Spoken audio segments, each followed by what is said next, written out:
पानगाव जिल्हा परिषद शाळेत प्रजासत्ताक दिन उत्साहात साजरा करण्यात आला। बार्शी तालुक्यातील पानगाव येथे प्रजासत्ताक दिनानिमित्त जिल्हा परिषद शाळेत केंद्रप्रमुख प्रकाश नलवडे यांच्या हस्ते ध्वजारोहण करण्यात आले। जिल्हा परिषद शाळा क्रमांक 1 व शाळा क्रमांक 2 व मुलींची शाळा यांनी पानगावमधून शोभायात्रा काढली। या शोभायात्रेमध्ये विविध ऐतिहासिक वेशभूषा केलेले मुले व मुली दिसत होते। तसेच विविध घोषवाक्य लिहिलेल्या टोप्या परिधान केलेले विद्यार्थी सर्वांचे लक्ष वेधून घेत होते। जिल्हा परिषद शाळा क्रमांक 1 या शाळेने लेझिम पथक व जिल्हा परिषद शाळा क्रमांक 2 या शाळेने झांज पथक तर जिल्हा परिषद शाळेकडून टिपऱ्या बसविण्यात आल्या होत्या। गावातील चौकाचौकामध्ये झांज पथक, लेझिम पथक व टिपऱ्या पथकांनी आपली कला सादर करून दाखवत होते।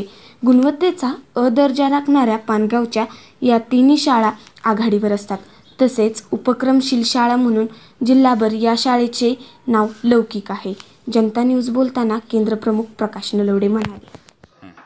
मी प्रकाश भगवान नलवडे, केंद्रप्रमुख पानगाव नगरीतील आमच्या केंद्रातील पानगाव मुले नंबर 1, मुले नंबर 2 आणि पानगाव मुली या तिन्ही शाळेच्या वतीने आम्ही दरवर्षी प्रभात फेरी काढत असतो।